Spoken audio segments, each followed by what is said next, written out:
Ladies and gentlemen, the Burgundy Breakdown is back on your screen. And before we even start, my man Z brought up to my attention that the Washington Commanders could potentially make the playoffs if we went out. Keep that in the back of your mind as we're going to talk about that. Hard Knocks episode 1. And Jaden Daniels possibly returning to Minnesota. Brandon Ayuk to Washington in 2026 and so much more on the Burgundy Breakdown. Let's get to it.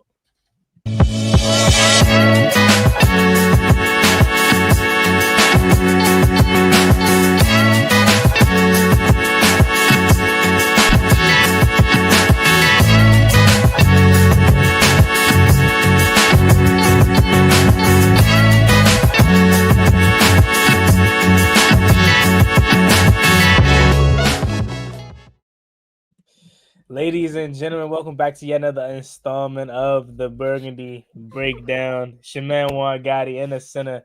It's John from Ball and Burgundy Podcast, and one half of Reedy and ZZ. No up today. Apparently, TTR Frost says, "Yeah, Unc might hop on the pod. Unc got a national championship. They going down to Florida come Friday. Shout out to Level 82 out of B-more. They going down Florida to take the 11U down there, and they trying to win them a championship. So he got a lot that he's shuffling right now. But he said if he get time, he definitely gonna hop on. Hey, shout out to that. Hey, at least he winning in something. I know, right? Winning in something because this football team still more than we are. Yeah, but speaking of winning of something, like we had to start the show with this lingering story about we could still make the playoffs. It was a post earlier I seen with like all the teams, like who's in or who can still get in. And they had like shaded out logos, and ours was still colored in bold and everything. And I seen people in the comments like, why the Commanders still, basically lit up? Why they not shaded out?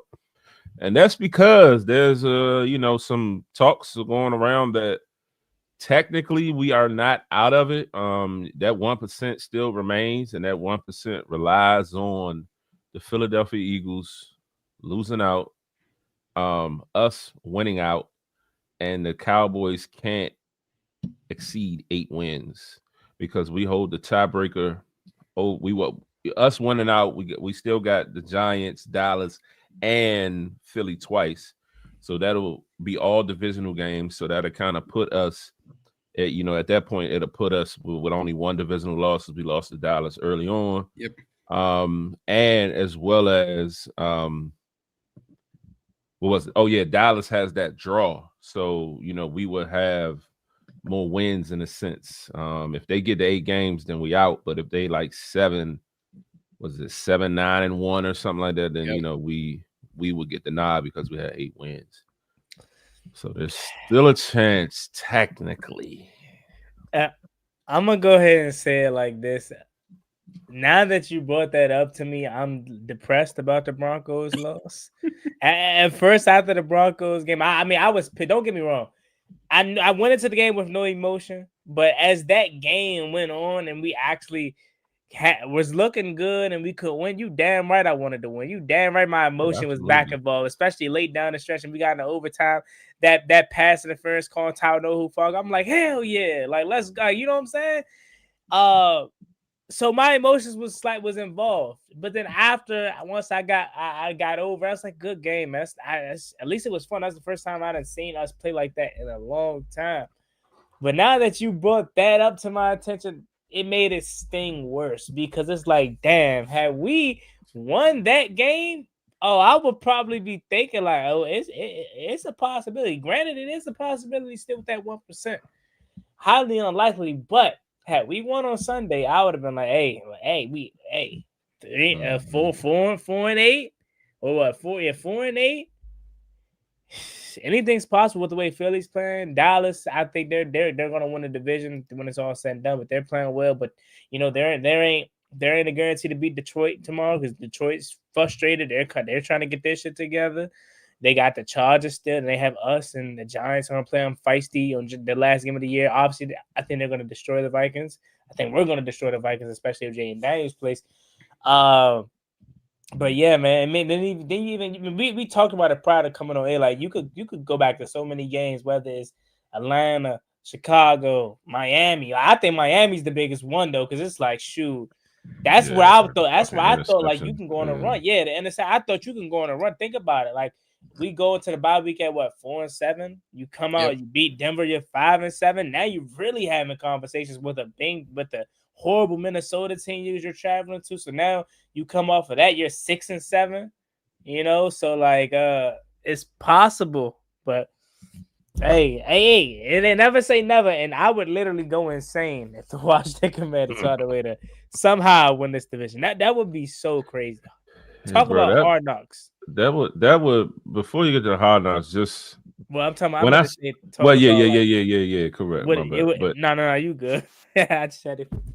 But no, for real, when I saw that possibility circulate, it was one of them things like, fuck, why you show me this? Like, why did I just?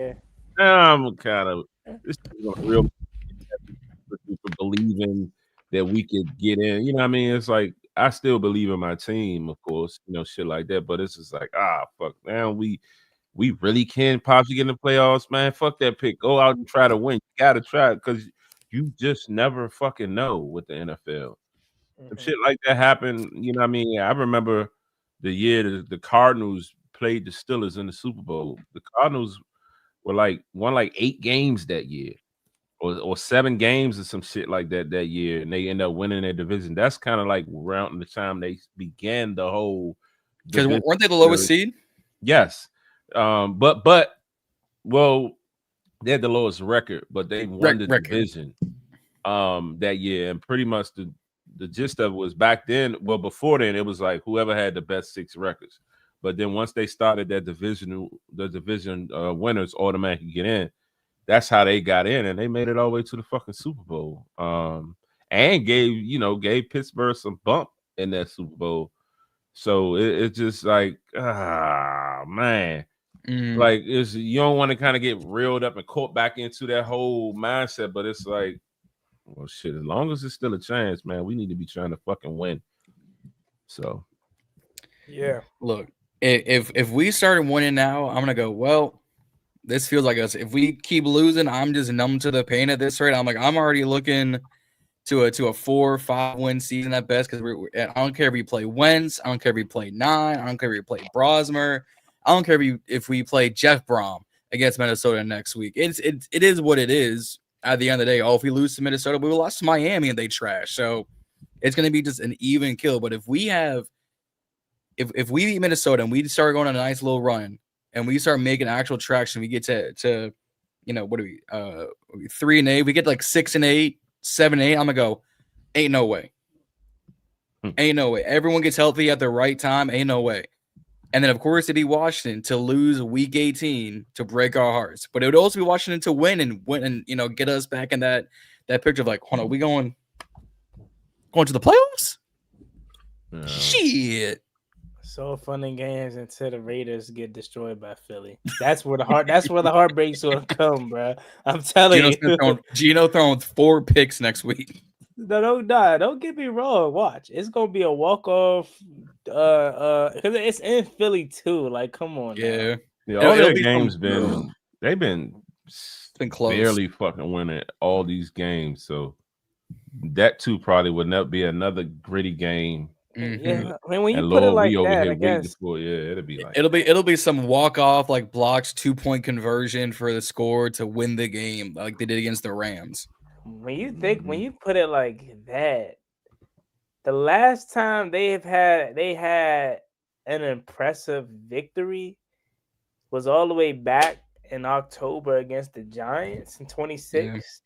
October 26th, where they beat the Giants 38-20, and in that game, we remember some of that. I think that was when Dart first got in, right? I think so. No. Dart beat them Thursday night, right? Yes. So no, I'm talking about the second matchup in Philly where Cam Scatterbo broke his ankle.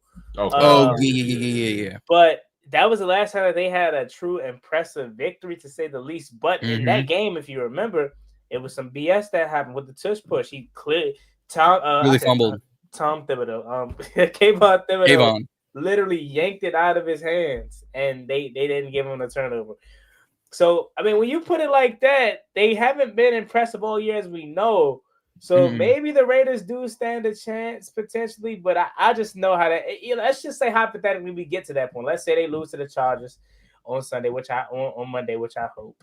But Justin Herbert, I mean, he doesn't need his left hand, but I mean, he doesn't, bro. Like that dude, he's just what he needs is an O line.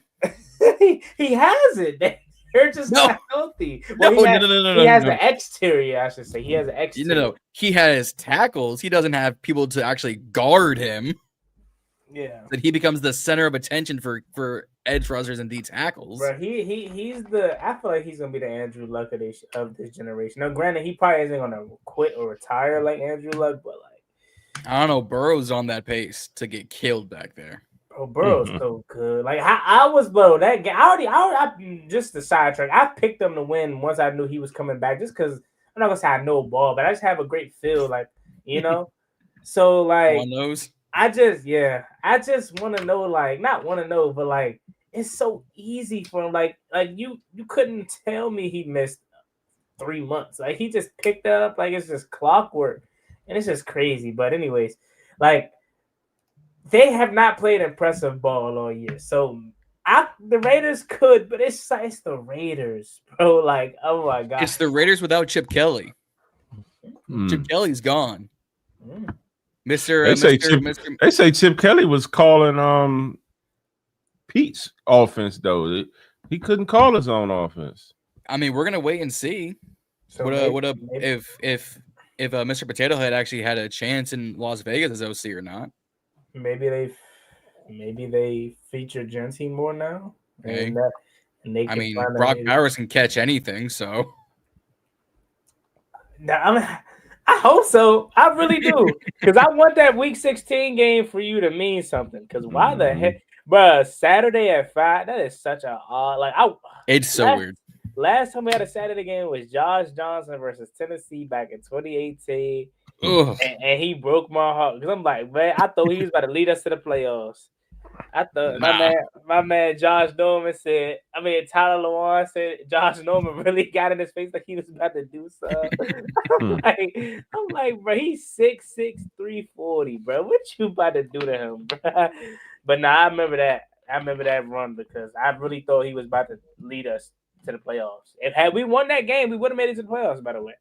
That 2018 year. But that's the last time we had a Saturday game. So I'm hoping it means something. I really am. Because, I mean, look, and we'll talk about the Hard Knock situation, but that's what I was saying earlier about, like, just talk about good TV for Hard Knocks. Like, that would be some crazy-ish. But, like, for us, and I know I'm probably going out on a limb, and I know most people probably don't care at this point. Just give me the best draft pick possible. I'm not in that situation. I'm not in that mindset. If we get the best draft pick possible, cool. If not, I'm not tripping because we have our quarterback. Now, if we didn't have a quarterback, of course I'm screaming tank. But just class. I'm gonna be honest with you, right? After the performance I seen on Sunday, after hearing Dan Quinn, not that I personally needed a reminder, but a lot of fans needed a reminder.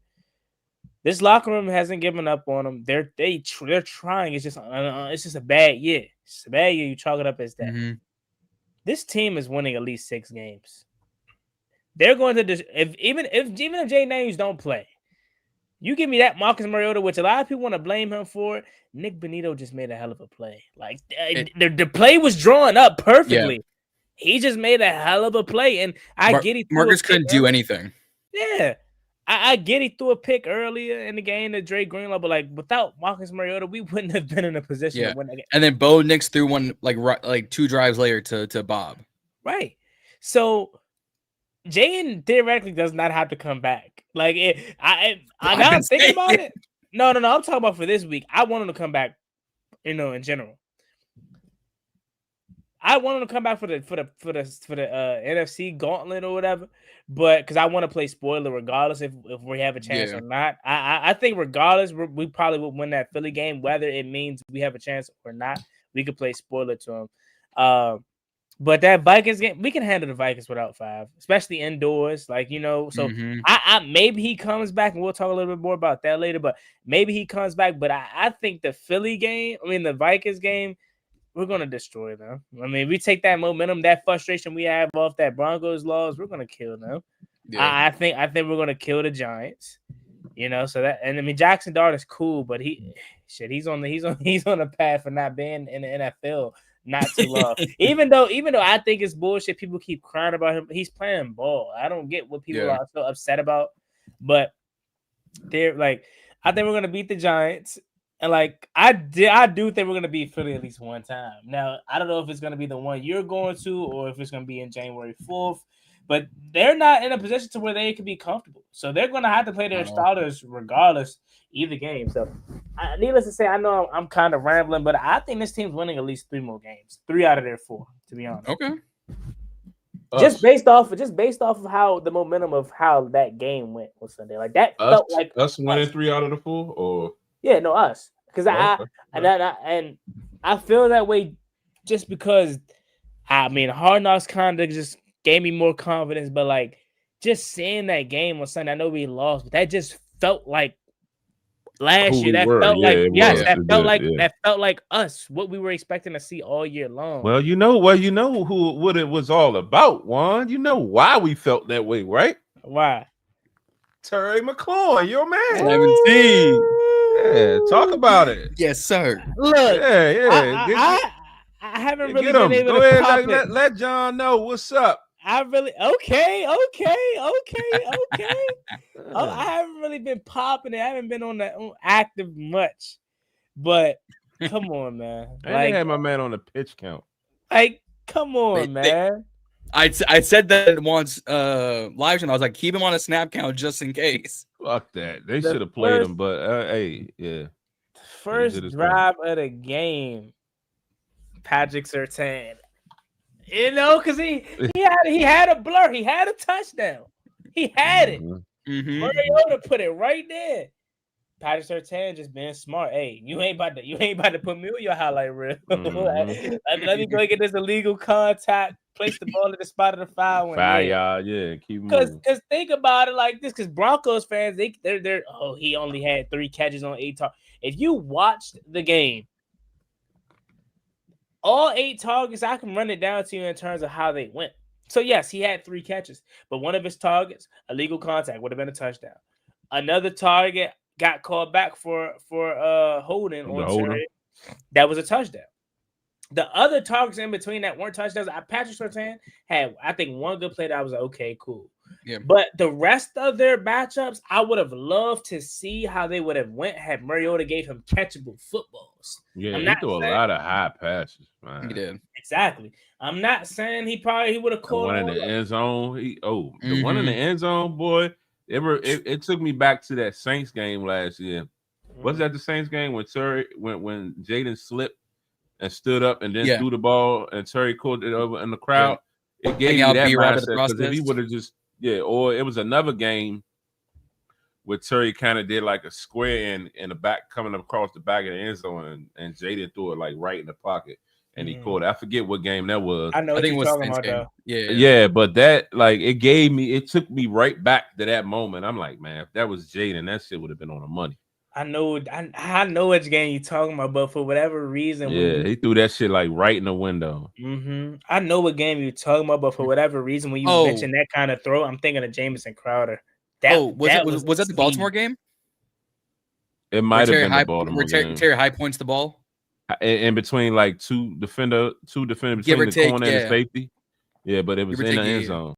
Yeah, I'm thinking the Baltimore right. Yeah. When you say that, I think of that Jamison Crowder versus the Eagles. Yeah, that back of it. That shit was like that. When you look at the replay on that, though, like he threw it before Crowder was even in the picture. That talk about anticipation. Yeah. Talk about leading your receiver to the. He threw the ball. Crowder was still not even in the picture frame.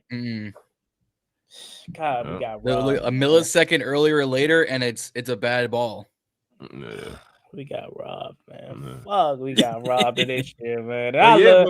But John, like Yo, me and Juan kind of, we was talking prepping before you logged on, and I Mhm. mean, it's For once I was late. You've been giving Terry a hard time all year. Then you come back with the Alright. ski mask, Terry. What's Ski up with that, mask. John? Like, Look, are you pulling a Reedy right now? Well, I got something to tell y'all about Reedy, boy. Oh, Reedy, but go ahead. Yo, well, speaking speak of up. fucking Actually, Reedy, speak up. yes.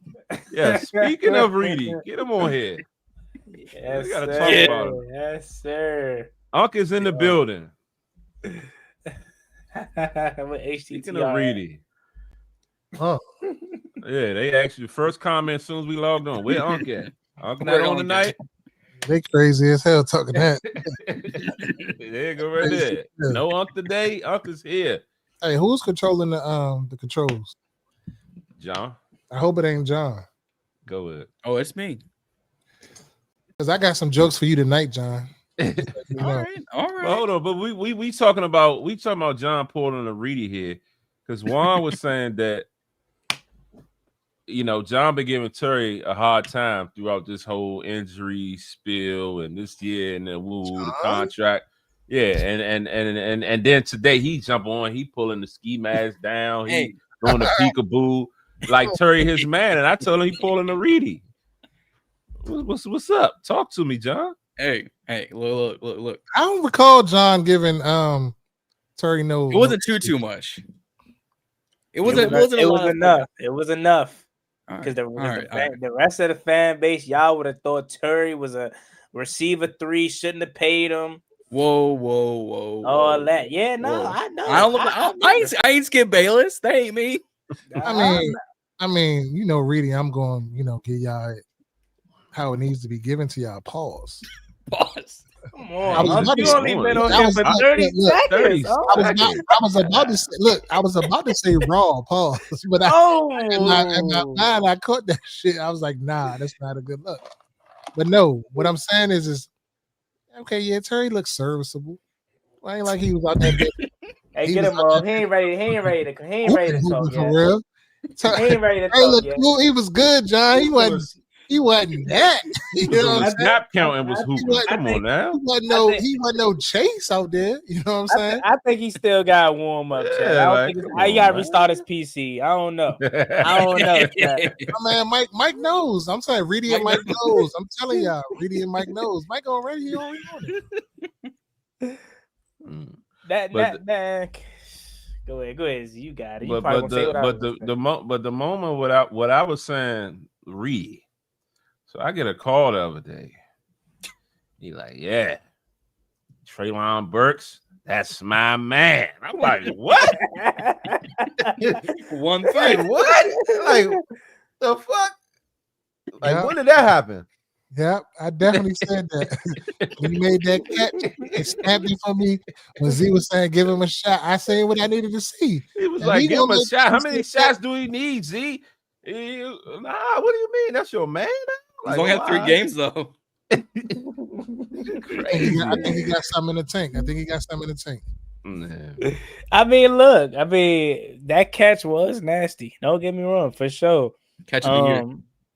He definitely, I don't know, that Puka Nakua one was, but he scored though. He scored, so it is different. That's But this might be a blessing in the sky. We know what everyone says about young first round picks. Sometimes it doesn't work out at your first stop. Change the scenery can end up being what they in fact needed. And think about no shot to Ryan Tannehill whatsoever, but he was in Tennessee. He was hurt. He had all this expectation on him to be AJ Brown's replacement. Yep. You know what I mean? But I just look at it like this: you don't play in the SEC at Arkansas and be a first round pick for nothing. You know what I mean? I don't think you do that.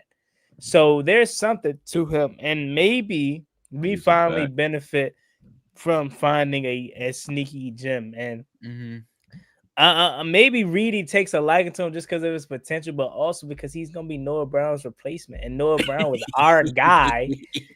Noah Brown said, "Yeah, nah, I ain't even gonna crack no jokes on him because I know it's probably a tough time for him." But in the locker room today, he was like, "Man, this is probably like one of the worst times of my career, my life," and I feel him. You know what I'm saying? Because he ain't played since week 2, but It might be Treylon Burks' season. And that's cool. I want Debo back. Debo, Treylon, Terry, and draft another guy. And he's still got Luke and Jalen. Luke and Jay Lane Pitt. I don't want to give up. I don't want to give up on about Luke and Jalen. I'm talking about the whole unit. Oh, my bad. I digress. Yeah. I forgot that Luke was coming along before he got injured. So he gets a pass. Never mind. Jay Lane is where I look, and I don't want to give up on him. I'm not giving up on him. Let me just go ahead and say that, make it clear. But it's just like he was brought here as a special teams guy for one. He wasn't really brought here to be in a role that he has been asked to be in. But it's like at the top of his routes, he don't create no type of separation. He's supposed to be the speed guy. He's severely undersized. Like, I mean, did we really just draft? And I can't even say we drafted Tez Johnson because Tez Johnson, he actually is hooping, you know. And I only try to make that comparison because Tez is 5'7", like $125, and I'm like, Devonta Smith. Stop what y'all doing in these comments because AJ, this ain't gonna work for me. We need a real. Number 1B / number 2, and then the rest of these guys can stay on the list. But we definitely need to go out and address this wide receiver position aggressively. But it all depends on what Debo wants. You know what I'm saying? Like, have y'all talked about the Ayuk situation? Not yet. I don't want Brandon Ayuk, but we can talk about it. Let's talk about it. I was about to say the same exact things. You took the words right out of my mouth. Pause. Why y'all don't want Brandon Ayuk? Y'all tripping. Reedy, you want to say it? You want me to say it? Honestly, I'm with them on this one. So if it was last year, yeah, but I feel like it's going to cost too much to get him, and we still got to sign other guys. That's why I don't want him for those specific reasons. But from Allen's standpoint, him back with Jaden Daniels, that Arizona State, connection, I believe that would be crazy. But for those reasons, that's why I'm gonna be out on that one. Reedy been nice. I'm gonna say what Reedy really wants to say. Go ahead, Z. I want to adjust this. I don't think Brandon Ayuk will be a cancer coming here with his best friend. That's not going to happen. Now, in reference to being paid a lot of money, I don't necessarily think that's going to be the case either. Like he got his contract. He just stole a free year of money. They took they negotiated or whatever. They voided out the back end of the guarantees. So it wasn't like something that he was even really sweating. So, you know what I mean? Like you said, more than like with them voiding out the guarantees, it makes it easier, one, to trade him, two, to be released and they ain't got to worry about nothing. So in a situation like that, more than likely, nobody's going to trade for him. Hold on, time out. Explain that one more time because I didn't get that part. The contract situation? Yeah, they voided out the guaranteed portions of his contract. So nothing else is guaranteed in his contract. So it makes him, So it makes them easier to trade, one, and easier to release. You release them, you off the hook on that whole fucking deal in a sense. Yep. So he's gone regardless. Nobody really gonna fucking trade for him for real. And I mean, the writing's on the wall. Since Jaden came in this fucking league, it's been Ayuk rumoring to want to be here, posting these it's been videos, these FaceTimes, like all this different shit.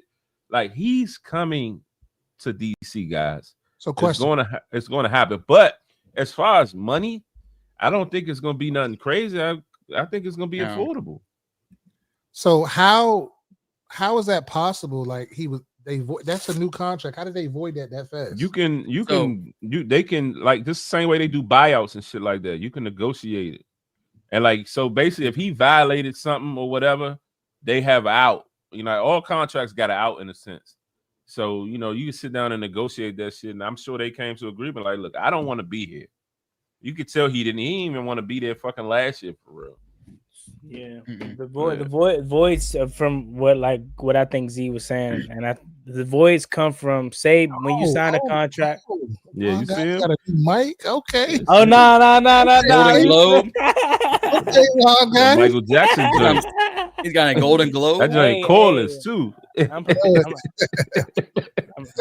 preparing for Michael, man. April 26th. You got that Michael, man. I'm there, man. I'm right there with you, Juan. Why?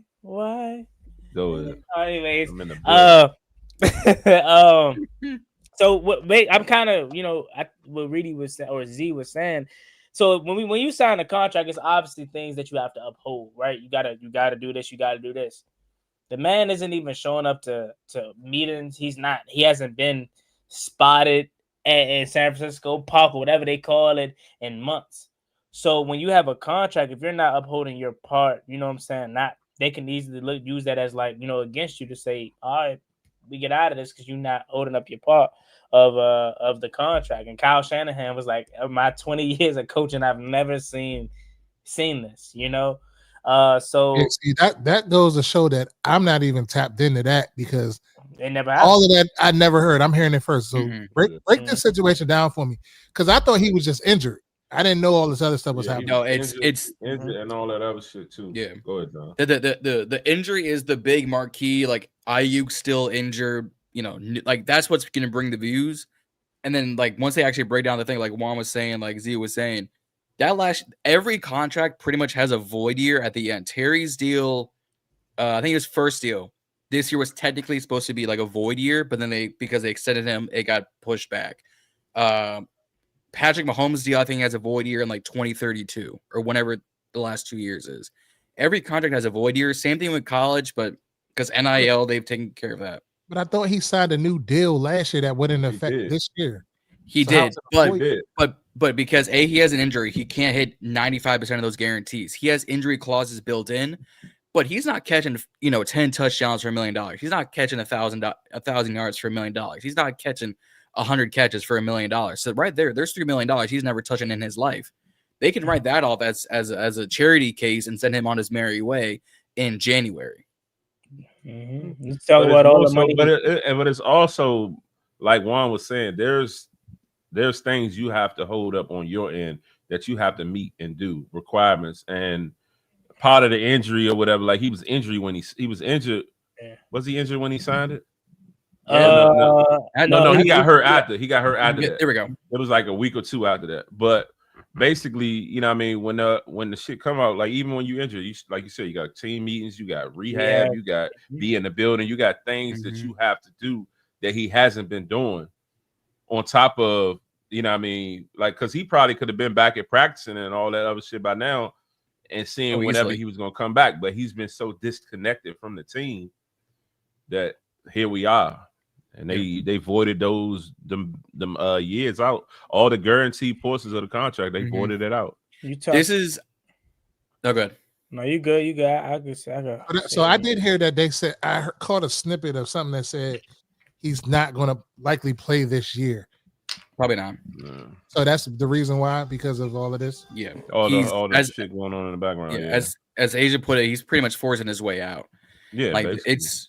Yeah, and I said this as he was talking. He got that sign-up bonus, and he went on his way, basically. Real quick, before we go long, so you said that the deal wouldn't be that much, but if he just basically, I'm gonna use the word rescinded. I don't know if that's the right adjective to use in this setting, but he basically he's losing out on that bread. So you don't think he's trying to recoup that bread, and he's gonna want that? But he's not even gonna get a contract. He's not gonna get the contract that they gave him. No, what I mean, you didn't play. What was it? The year before you didn't play, and you came back and you got hurt and you ain't played. So he ain't played like a year and a half or some shit like that. So he's not even gonna get that money that he got on this recent contract. Yeah. So remember when we traded for Debo, he still had like a year and a half on his contract. We turned most of those into incentives, so that's why he got $18 million up at the front. He'll be a free agent on our end come January, February time, wherever the league year, or no, March 1st is when the league year starts. That's why everyone's saying if you're going to bring back Debo, do it now, or let Debo go, bring Ayuk again. I say no because of the injuries, and again, you're not going to pay as much for Ayuk, but is it worth bringing in another new wide receiver to learn with Jaden? I would just bring Debo back because he already has a chemistry with Terry. He's got the chemistry with Luke and Jalen. Ayuk is he already got the times better. I don't know about 10 times, but Ayuk is at least 5 times better than Debo. Can I is he though? We haven't seen him in 2 years. Real quick before you go on, go ahead. We couldn't do both. Get Debo and him. I think we get Ayuk and we keep Debo. Both of them on the cheap. That's what I think. But go ahead, Juan. So Ayuk is probably going to be like a 1 or 2 year deal. Has to be a 1 year deal. Maybe 2 to 3. I mean, it could be a 2 to 3. You never really know. I don't think it's a 1 year deal. I'm not paying. If Adam Peters pays a guy that hasn't played football in close to 20 months, that 3-year extension, no. He has to sign a 1 year deal. Not only is he tarnishing his name on the field, all this off the field shit is gonna make front offices look at him weird. Like, what's up with you? What you mean you're not showing the rehab? So if I sign you to a 3-year contract extension, you have this history of missing team meetings and not, you know what I'm saying, feeling some type of way, so you don't show up and go ghost on the. He's went ghost on him. It ain't like he checked in. He hasn't been there in months. They don't know where he's at. So that's where I'm at. First of all, backtrack. Y'all talk about the money he walked away with. Talk about the money he's missing out on. That's why they out some bread. That's sure. also why they were. That's also why they were so comfortable avoiding it, because they weren't that deep into paying them. They didn't want to pay him in the first place. They ended up paying him. Yeah, they paid him to keep him in a sense, because it was like, all right, what you gonna do? You couldn't trade him, so you had to pay him. And don't get me wrong, I was all for him. I thought he was ascending. I thought he was becoming a really, really good weapon. And don't get me wrong, he's not horrible. But if you thinking about it, looking back at his time, and this is no fault of his own, he took advantage of his opportunities. But a lot of the reason why he was so successful was because of Deebo Samuel, was because of Christian McCaffrey. You know what I'm saying? And I'm not saying that's Kittle as well. I'm not saying that's his fault of his own. But getting to the reason why I don't want him, I'm gonna just say the real shit. For one, we have not seen him play in close to 20 months. I don't know what you look like. I don't know if the knee is healthy. I don't know if you can ever be the same that you was prior to the knee injury. You haven't shown me anything in close to 2 years. Secondly, and most importantly, and I don't know him from a can of paint, so I could definitely be wrong, but just from the outside looking in, when I felt this way about Chase Young, I wasn't wrong. I don't think he loves football. I think, and I feel like Reedy being a coach can attest to this, and Z, you played, you know what I'm saying? So you probably can attest to this. You have players that love the game, and you have players that love what the game provides for them. I think he loves what the game provides for him, the fast cars, the jewelry, you know, the luxury lifestyle. I don't think he loves playing football, because there's guys that loves this shit, torn ACLs, broken legs, and they're going to be in the team meeting. They can't play, but they're going to be there team meeting and be front and center to help out the young guys, or just be there. You know what I'm saying? And it's not like he's in a toxic organization. That this is one of the best organizations in the NFL. Kyle Shanahan, hell of a coach. Their general manager is one of the best in the game, and they're competing for the NFC West right now. So they're not in a. What I was going to say was not. I'm sorry, Ron. No, you good. I was going to say, so like, what is it being reported that he's mad about? That he's not. They're saying that he's coming early. He's leaving before everybody else gets there. He's not. He ain't. You saying he ain't been there a month? So like, what is his qualm with the organization? That we don't know. Yeah, I mean, other than all I knew was that he ain't really want to be there. And I mean, he, of course, you couldn't get traded last year, so you going to take the bag. And from my interpretation, I felt like he was using this as his quickest way out. He got a quick little bag with a sign of bonus, used his way to get out of there, to get to DC, to get with Jaden.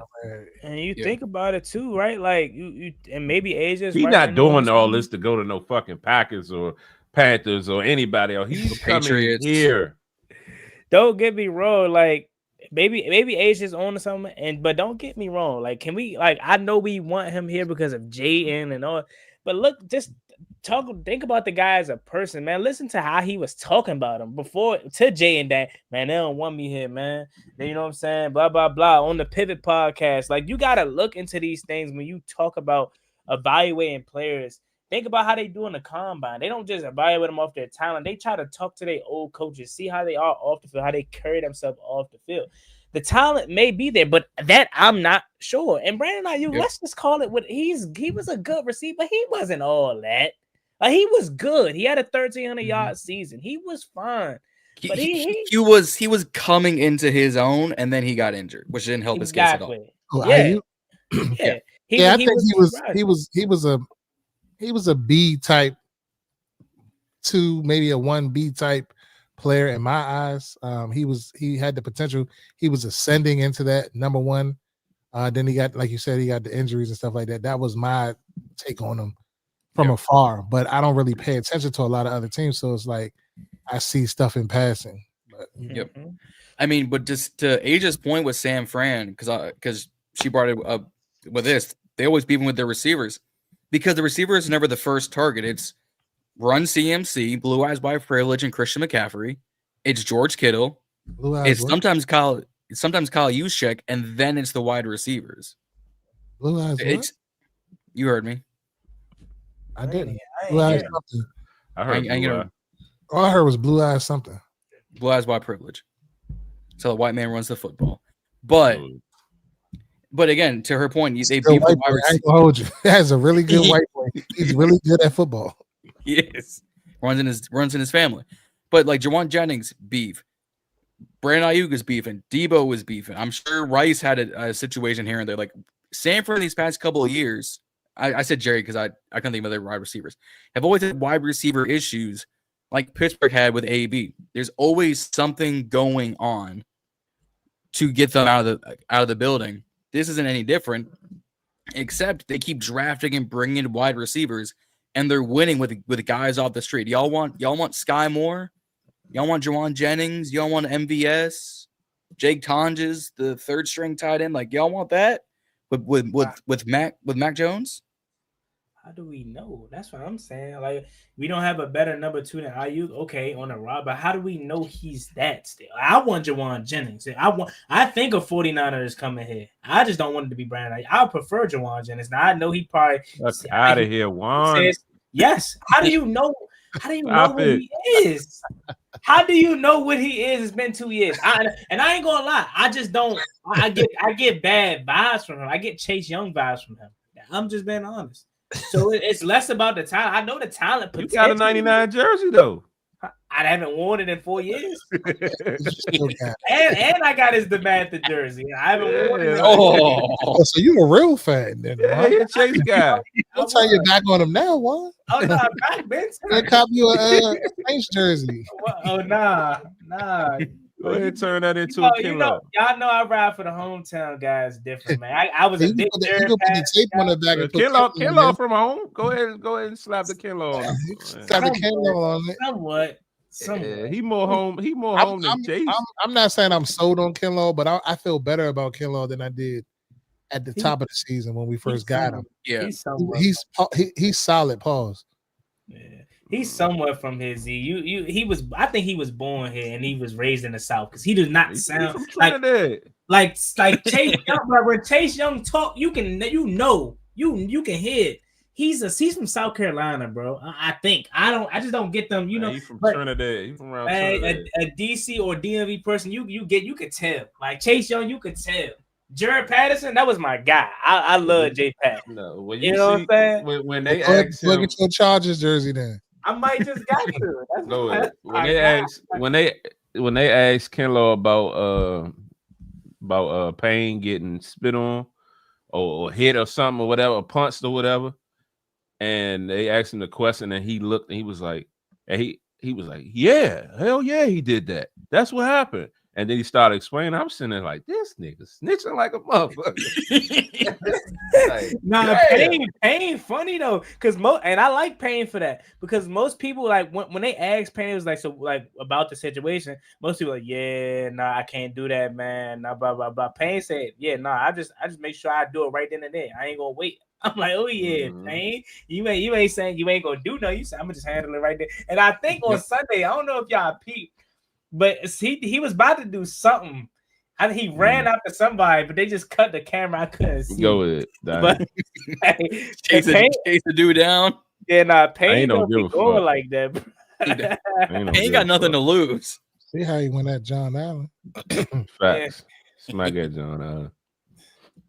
But like I'm just not a brand. I don't know. I get bad vibes from him off the field. That.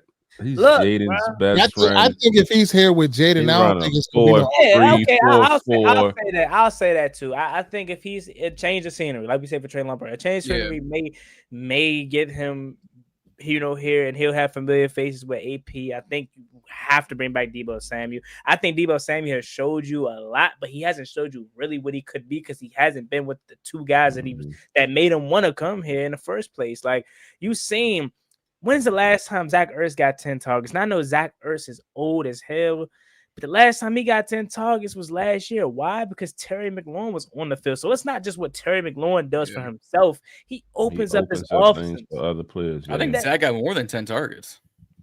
Damn, bro. Yeah, 10 catches. Damn. What happened? He asking this dude like opera music. I thought he said, yo, y'all like opera. Like opera I assumed that it was a question. What? Yeah, I probably would have assumed that was a question too, but nah. We knew Hufanga too. He just signed a contract. Don't he have multi-year deal with Denver? Yeah, he does. So I don't. He's nice though. He is nice. I like how we need someone on that level, but yeah, he ain't leaving Denver anytime soon. I like. Let's talk about the where do we go at tight end? Kosen Yanko. They threw the Yanko. Hey, bro, I'm on the Kosen train more than Ben Sinnott. Get him out of here. Kosen showed me. Get him out of here. I was a big Ben Sinnott fan, bro. But there's no way you can sit up here. Hey, Juan, you've been around Reedy too long, bro. I'm telling you, bro. Since we played the Ravens in the preseason, and he made that catch, that yak play, that big play down the middle of the field. I said it's something to him. And think about it, they never want to cut him for whatever. He always makes the roster. And you're telling me you can't find no way to you throw a pass to Kosen Yankoff that actually netted you positive game before Ben Sinnott, bro. It has to be a reason why they don't want to involve him in the offense. Has to be. There's and his only supposedly good trait is blocking. His ass whiffed on a block one Sunday. He pissed me off. How your one and only thing you do good is blocking, and you can't even block. So I'm more so looking at Kosen Yanko. Like if you tell me next year, because I think John Bates is involved into a better pass catcher this year as well. Like he looks much more comfortable as a pass catcher this year. He caught 3 passes, Juan. Yeah, but it looks different. In the past, the eye test. I'm with you on it. He catched the ball in the past. What are y'all talking about? The eye test? What eye test? So, are you telling me compared to last year? You telling me a year of training with something, just anything in life, like training. I can say if he had like 25 catches right now, then we could make a statement. He got 3 catches, probably. No, he has 3 catches, but it looks different. In the past, he looks timid. As soon as he catches the ball and try to make a cut, he putting it on the carpet. Like you could tell when he just looks different. I think he's he's looking much more. What do y'all think, chat? Tell us what y'all think, chat, about John Bates. Does he pass the eye test with this small sample size? Let us know. He looks better pass catching. I'm not telling you he's my tight end one, but I don't know. I feel like they gonna end up bringing Zach Ertz back, bro. I swear. I feel like John Bates is solidified as our number 1 blocking tight end. So he just signed a deal, so he's not going nowhere. But so to say even think about tight end number 1, that's not even nowhere near the conversation for him. Like we need a guy that can stretch the field vertically and horizontally. And I'm sorry, Ertz ain't the guy. I mean, Ertz did a better job this week of getting yak and not falling as soon as he catch the ball. So Z said he must have was listening to him. He was doing a better job of extending the football past the yard line. I'll give him that.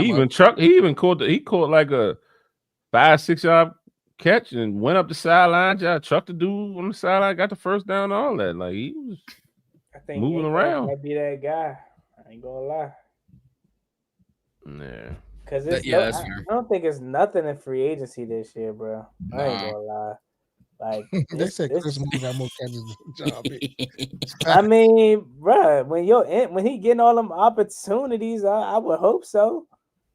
It ain't like the tight end room was decimated with injuries. It was a receiver room, so I'm sure he has more catches than him. But it just looks different, bro. It really does. But I don't know what they have against Ben Sinnott, if anything. But I just find it hard that you telling me you can't find a way to get him involved in no way. You can't throw a quick tight end screen to him. I need to I'd be a fly on the wall in that tight end room and talking about yo, Sinna, why don't you get on the field? What you want me to say? I mean, David Njoku, free agent. They say you're mad for half a centimeter. Go it. No, really, yeah. No, God, bro, that fourth thing, he always doing that on that fourth. He do. Shit, bro. That shit fries me so badly. For all the good that he does, bro. I agree with this take right here. We don't know if he's sorry or not. You know what the deal is, because we don't have a large enough sample size to be able to, But is that not concerning? I've been saying this for months. For you, It is concerning. I say he's about to go into year 3 and we have nothing. Similar to Johnny Newton's about to go into year 3, have nothing that you can really say. That's why you were quote unquote this about to be first round pick, John. Hey, I'm telling you what scouting report said, and I'm also too. You ain't supposed to be following those scouting reports. You supposed to have your own. On John Mock's hyper, Newton was reports, probably plural 15. No, I had him going around 20. Hyper Junior, come on. Yeah, you supposed to have your own scouting reports. Ain't supposed to go off them. Hey. I said ports, plural. I didn't say one of the Vikings before they traded for John Allen. Because, I mean, they're saying that we're still alive. We can still win the division. We talked about that. We can still win the division, but we can't. We don't have any chance at a wild card bid. I ain't never heard that in my life. That's wild. Like, if we come back and that happens, bruh, that is crazy work. Crazy. I don't know what I'd do. Bruh, if we come back, like I'm gonna just throw the hypothetical. If we come back, Jaden come back next week, and we go on a run, and we get back, hey, bruh, you cannot make this shit up. This the real comment. Crazy. I just don't Reedy, in times like this, I'll say, yeah, I can see it happening. So I can come back. I don't see Philly losing out though. Facts. Facts. He always trying to throw a fill out there. He's got his way out. I told niggas, that's Reedy favorite shit. I told niggas. He said about shit. He said about shit. It's Reedy like shirt. Nah, I definitely be like selling it, but I don't be telling everybody. But I tell like one. He don't be confident. He don't be 100% confident. It'd be like 40%. Then he'd come call me and put it in the air so he can say it's documented. I'm like, go back on the pod and listen. I said this shit. I said it was gonna happen. Reedy knows. I don't. It's like we was talking about earlier before you got on, Reedy. Like, had we beat Denver, I probably would have entertained that. But the fact that we need Philly to lose out or maybe tie, like they can't win no more games. So yeah, like who they got on their schedule, John? They got the Chargers, Raiders, Dallas, Buffalo, and us, and then us twice. Chargers, Raiders, Dallas, Buffalo. The only one team is the Raiders. That's what I'm saying. But they're trying to convince me and like, hey, they fired Chip Kelly. The Eagles haven't played nobody really that good. They said they egged the defensive coordinator's house. Offensive coordinator. Offensive coordinator. They wild, bro. That's just for that's messed up. That's just because I'm not saying he's been good, but he's not the only reason that this offense has been horrible, bro. Like, your quarterback is Jalen Hurts, bro. Like you can't explain the missed deep balls. You can't explain, which I think Jason Avant is spot on about. He basically, long story short, says Saquon Barkley got comfortable. He already got his ring. He already got his money, so he's not running the same. He's avoiding contact, and you can see that. So yeah, Patullo deserves a lot of the blame, but it's not just him, man. It's not. But that's just what Philly do. First of all, you know how much no life you, and I guess it ain't hard in this day and age of technology, but do you understand how much of a no life you have to be to look up somebody's house, bro? Like, it was Jersey kids too. Yeah, and like go find his house and throw eggs at. That's why people keep that thing on them, man. You egg the wrong person's house, boy. His wife come out, pop. And that's self-defense, right? Shit. I don't know if Pennsylvania got that state. I mean, I don't know if that's a self-defense state, but hey. But back to the tight end conversation quickly, though. I take that back. It's some tight ends out there. David Njoku is a free agent. Dallas Goddard. Yeah, I don't like him. You know, you don't like Njoku? Never liked Njoku. He is not that to me. He always had trash quarterbacks. He be cooking and Cleveland off the sneaky. He had Deshaun Watson. Deshaun Watson trash. He been trash. He was trash. I feel what you're saying, but I'm trash the whole time he was in Cleveland. Maybe I'm thinking of Houston, Deshaun Watson, but Deshaun Watson, that. Yeah, in Houston. When he got once the schedule came out and he got traded, he been trash. Period. That man has not been good since. This man, he's stealing so much damn money. It's crazy. He just got practice window open.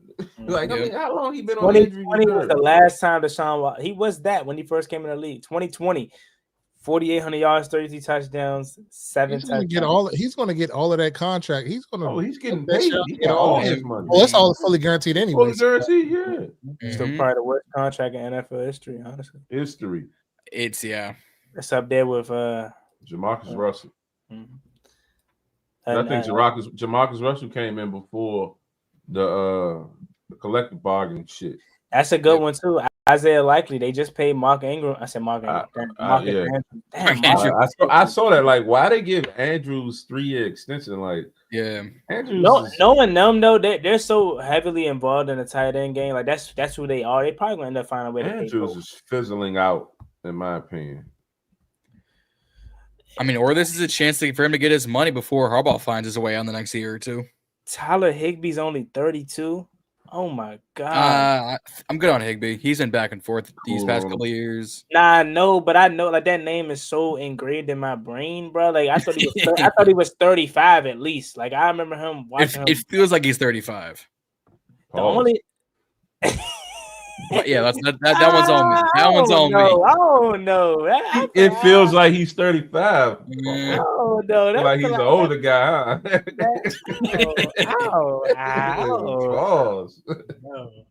I'll take the blame. You did one earlier, Juan. I let you slide though.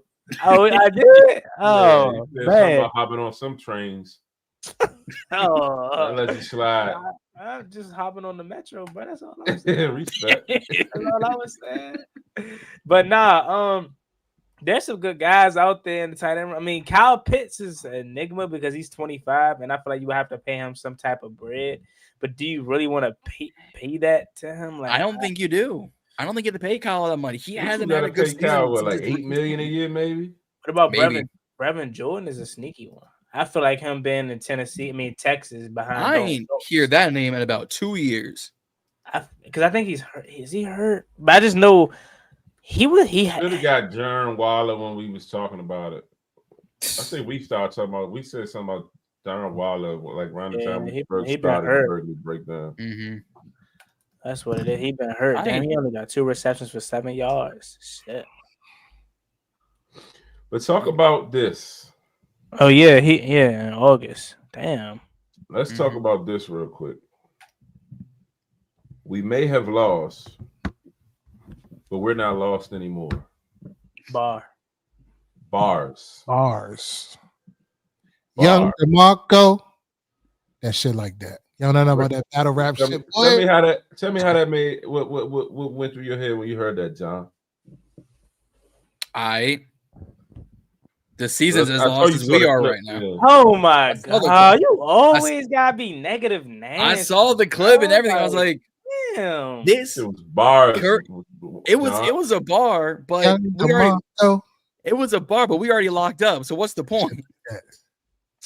We're not lost anymore. We have our identity. We found our identity.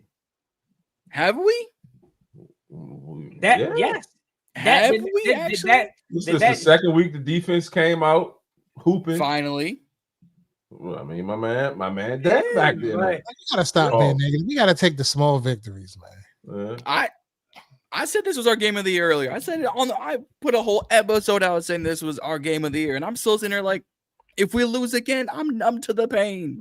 But that's the thing. It sounds like you already got expectation. I'm numb to the pain. Crazy. Hey Mo, go ahead. Am I wrong? We lose. It's like it's Sunday again. I mean, I ain't gonna hold you, right? So watching this game, I'm sitting in here because I sold my ticket. I didn't even go. I'm in this bitch on the edge of my seat. I'm trying to keep my composure. Thank you, Reedy. Thank you. I'm trying not to get hype or none of that. You. And I had to sit there in my soul like, these motherfuckers really made the game of this shit. You know what I'm saying? Like, it was crazy though. It was good to see. Like, I'm glad that we still lost, but the simple fact that we played up to what we're capable of, I'll take a loss like that any day if we play like that. You know what I'm saying? It don't bother me. Preach. But in Reedy's mind, I'm trying to get the lowest draft pick possible. I don't care. I don't care. I don't care about that no That's more. Where I'm at with it. I don't care about that. I don't care. We already got our best guy. We already got the biggest position figured out. I don't care about having a top pick. I really don't. I almost prefer, for all the Adam Peters naysayers, he can't draft this. I almost prefer him to have a middle of the pack draft pick because that forces him to actually use his talents if he has any. If you're picking at 5, of course, it's going to be easy to draft a blue chip player, but it doesn't guarantee. We already been on both sides of the spectrum. I think we trade out to accumulate more picks. Oh, we definitely trading back is a lot. I'm glad you brought that up. Because I'm with you. I prefer to get more picks, but let's think about it, guys. Can we really afford to pass up on blue chip players? Think about it. Let's talk about it. And I know it's a different regime, but we already been on both sides of the spectrum, so it's kind of like, damn if you do, damn if you don't. We stayed at 2, drafted Chase Young. When it's like hindsight, Justin Herbert was there, whatever may have you to him. I know, obviously, we know he's bad now, but you take Chase Young, you got number 2 overall pick, flamed out. You traded back to get Jahan Dotson when you could have took Jameson Williams, Chris Olave, Kyle Hamilton. So it's like, and I know it's a different regime, but it's kind of like we've been on both sides and we kind of got the worst of both. But the trade back then, that trade back was a few picks. Well, I guess in this situation, if we get like a top 5, top 6, top 7 pick, I don't want to trade back to 32, 31, or 28. No. Hell no. Like, it has to be a mid-round pick at no more than 10 picks back. You probably can accumulate an early third, a back end second, or something with that trade. Of course, with that first though. I can't wait to see this mock. Here's the problem with the whole trade back, because I had this conversation the past 2 episodes of BIB Draft HQ. A bunch of people I've been talking about people on Twitter, talking about people on Instagram. This is probably going to be the worst draft to trade back in since that Kenny Pickett draft. Outside of the top 3 picks, who's taking quarterback? Saints, Jets, Raiders, Browns. Well, problem is only really Saints at 3, Jets at 7, Browns at 5. Raiders at 4. Quarterback. So guess what? There goes 3. I really only see 2 quarterbacks going in the top 5, and that's if Dante Moore goes back to college. If not, there's 3. Well, if math serves me correctly, let's see, the Raiders are in front of us.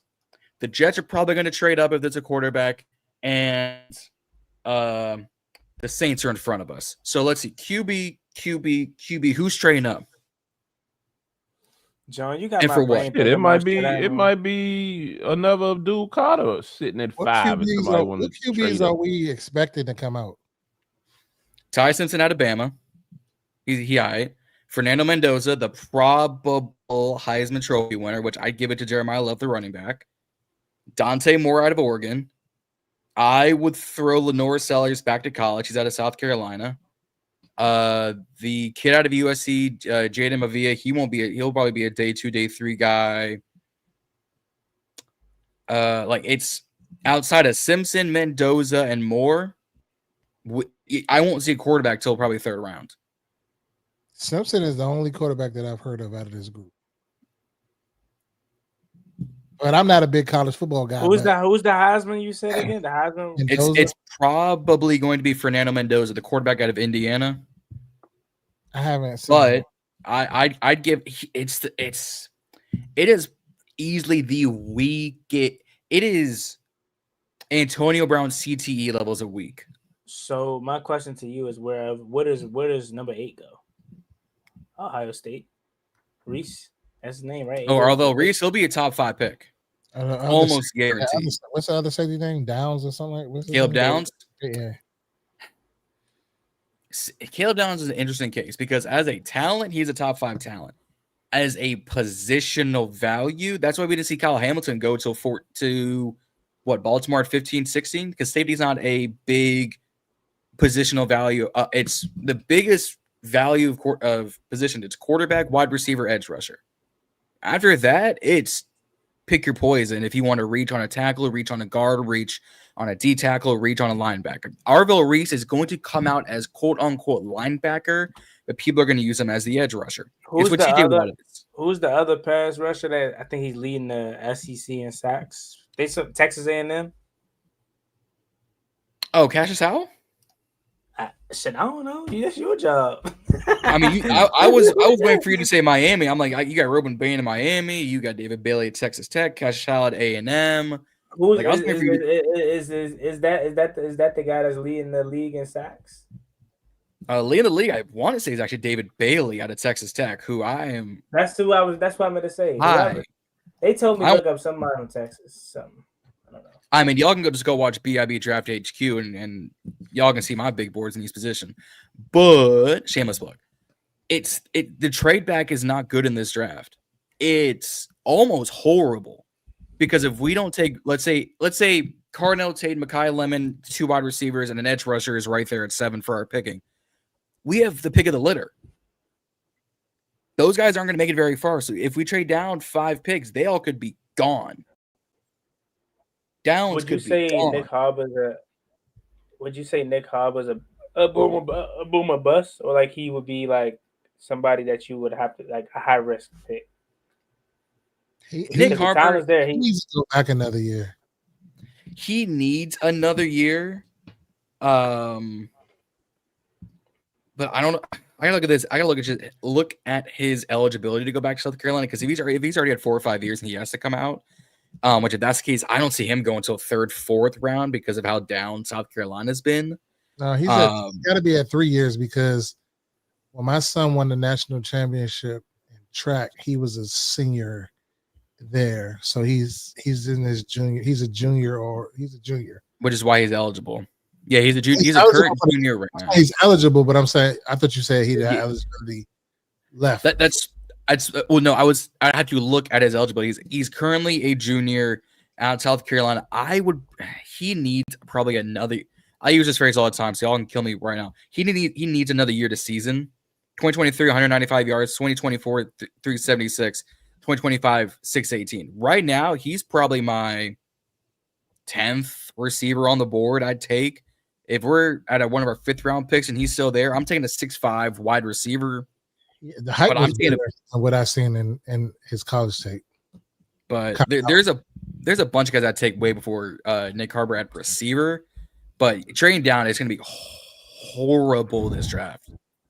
So without a doubt, Cornell takes the cream of the crop of this draft. Or at is the it receiver position?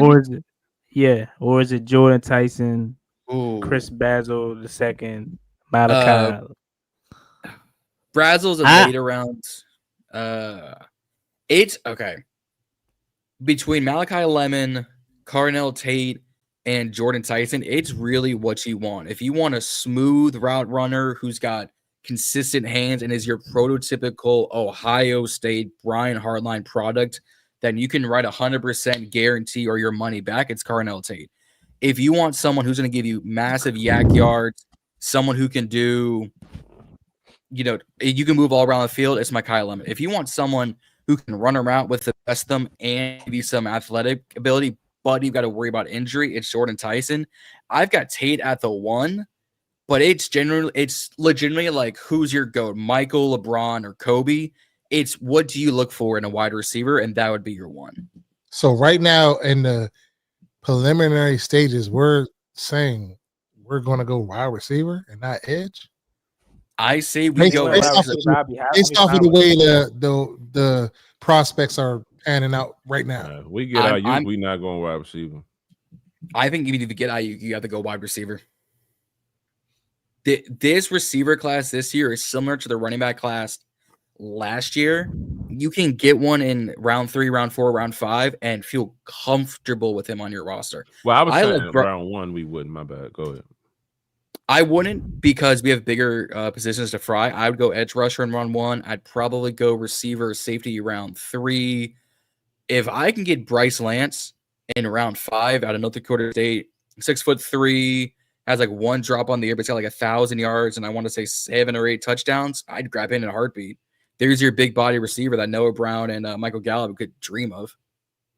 I personally feel like edge rushers is more of a bigger need, but if you're talking about if you're going to talk about you're not going to be in a position to maybe draft Arvell Reese, who's the only guy that I feel like fans are flocking to.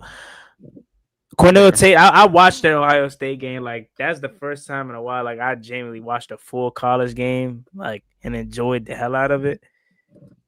He gives me a Mecca Buka vibes. As you mentioned, typical Ohio State receiver. He gives me Garrett Wilson vibes, but he's 6'3", though. He does not look 6'3" to me. He looks he plays smaller than what he is, which I don't think is bad, but that might be more so better in terms of his physical traits and how he moves. He'll probably come out at like 6'2" and 3/4 because they have to get the exact height. But even we call him 6'3", I agree. He does not play at that smaller receiver stature. Man, I just say break some type of rules and get Jeremiah Smith eligible right now. That's a receiver one right now. I would love Jeremiah Smith, dude. Bro, that dude, it's crazy, bro. Like, when you talk about just meant for the God-given ability and just meant for the game, bro. My man's is just turned. He was 19 and he's 6'4" at 19, bro. Like, he's 20 now, but I'm with you. I mean, and to really point about an edge rusher, that probably would be the better way to go in terms of if you want to secure a potential, like, just if you want to just fill a spot and not necessarily go BPA, because when you look at our pass rushers, and then when you look at free agency, there's nothing in free agency. Maybe Auden Key, maybe, but like other than that, Joseph Osei from Cincinnati isn't bad. Yeah, Osai from Cincinnati. Cincinnati losing both their edge rushers, Hendrickson and Osai, to free agency. They don't re-sign him. Yeah, so he's not bad, but I'm more so looking at the draft, if anything. But what's our cap looking like for next year? We're in the 9. I think we're about in the 90s. Let's be up there because all the 1-year deals fall off. All the money that carries over. Save money from Tunsil restructure or whatever that was. It's just Terry's contract that starts taking effect. They restructured Tunsil? Yeah, they did like a restructure in the middle of the year to save some cap, but they didn't like add any years or anything. They like reallocated money. Yeah. Marshawn Lattimore, $18 million you saved by releasing him. Thank you. Come again. Dead cap. I mean, what we save? What's a dead cap? It ain't no dead cap. We traded for him, so it's like a clear slate. Just like when we cut Wentz and we was off that $20 million. Same situation. We might, if memory serves me correctly, because Dietrich Wise played less than the amount of games needed. I think we're getting a 6th round pick comp wise because of the Fowler signing back to Dallas. I think we get a comp pick for that because Wise didn't play the snaps. But it's a 6th round pick. Yeah, but let's talk about Hard Knocks. So I've been waiting my whole entire life to be on Hard Knocks. You mean to tell me that this episode is what they gave us? We're ass, Reedy. They said this, bro. It's against us right now. We're 3-9, and the Eagles and Cowboys just played 2 games in 4 days, 5 days. The Eagles on a 2-game losing streak. Cowboys on a 2-game winning streak, beating the Super Bowl champs back to back. They wasn't gonna give us no airtime. They wasn't. Now the airtime that they did give us was very interesting. Again, not that I needed confirmation, but for the fans that was turning on this team and felt like we need to fire everybody, I hope that episode made you feel otherwise, because I genuinely just I already understood what this year was, but looking at those guys in that locker room and looking how they still believe in DQ and look at his message still being preached and I remember I said at a while ago, I think I said it on here, like the only coach I felt bad for in the season was Dan Quinn, because like he's literally trying. Like, I can just tell it's not like Ron Rivera where you can clearly see he's in and over his head. He's not like he just doesn't know what he's doing. He's lost. It's not. I don't get that vibe from Dan Quinn. And looking at him through that on that show or whatnot from the little clips that he can be eliminated. Yeah, we could be eliminated. Like, how do you not know? Yeah, you know what I'm saying. It's my favorite soundbite ever from Ron. I look at it like this, like it just gave me more confidence that 2025, 2026, really, bro, we back in this thing. We competed for the division. I expected. We competed for the wild card at worst, and this year was just a wash. We never had a fair shot, bro. Like since week 2, we have not had a shot to win. To compete long term. So yeah, I'm glad I saw that, and I'm glad the rest of the fan base saw that. I hope they share that same feeling as me. Watching the clip of Revo announcing that Pritchard got the Stanford job, and you see Dan Quinn's face like, what you talking about? I'm like, you not read the news, my guy. You losing him. Yeah.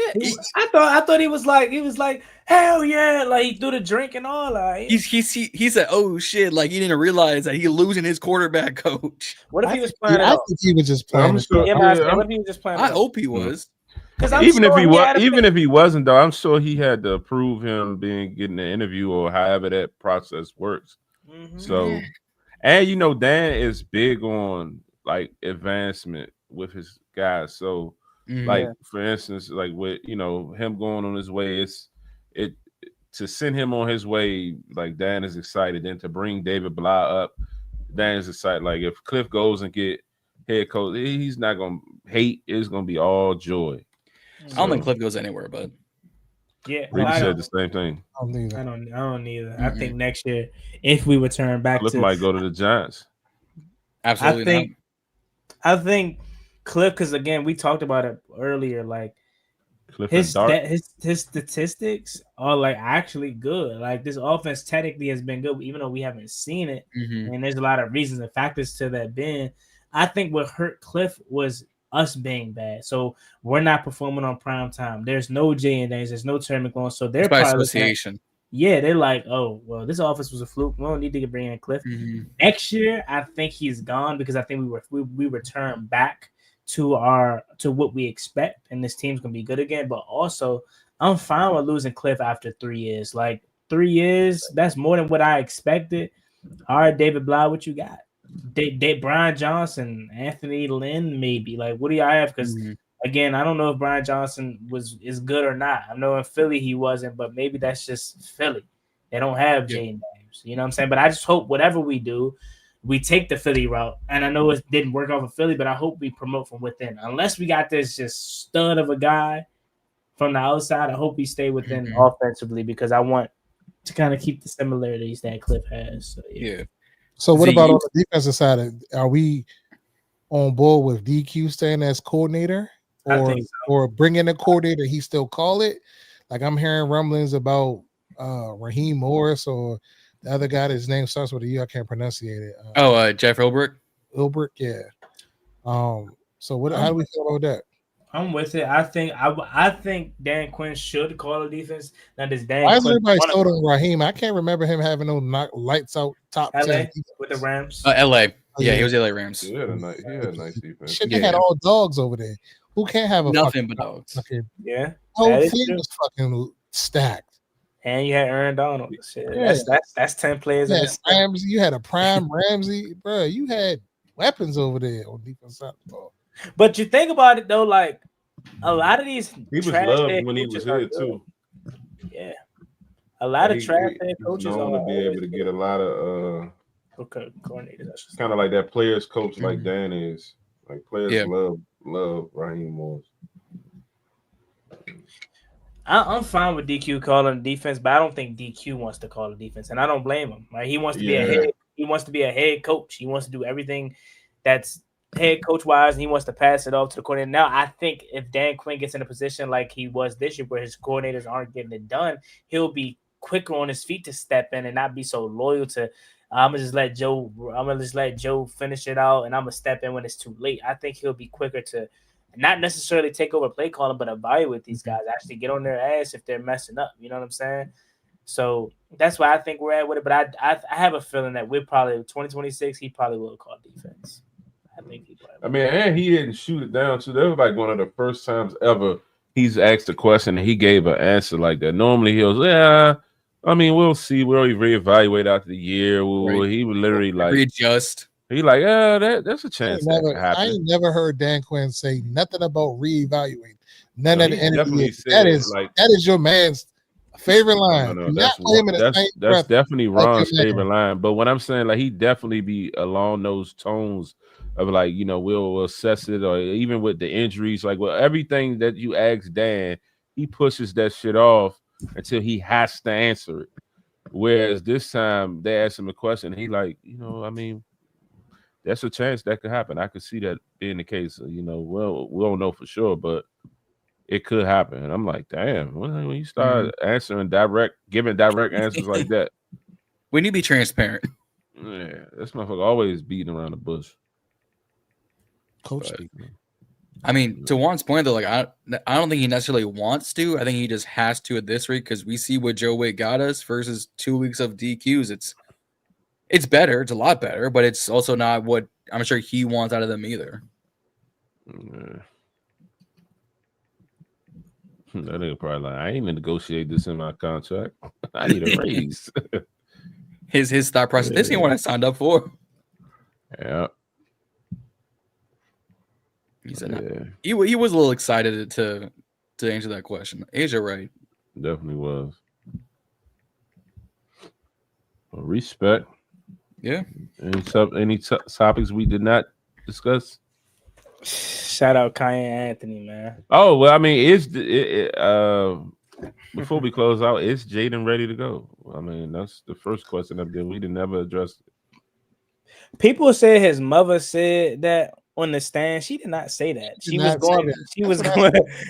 was going back and forth with, I guess, I don't know if he was drunk or whatever, but he was just like, don't play him, keep him out for the year. You know what I'm saying? Heal him up. And she was like, he'll be back, something like that. So she didn't confirm or deny. I think we're going to trash them regardless because Max Brosmer is just like, well, I think JJ McCarthy may be back. But regardless of the fact, so I think we're going to trash them regardless with Mariota or with 5. So I think we should just let Mariota handle them and then bring 5 back for the NFC East gauntlet and allow him to play spoiler to Dallas and Philly. Is Noah Brown ready this week? He says he is. Now that's somebody that says he is.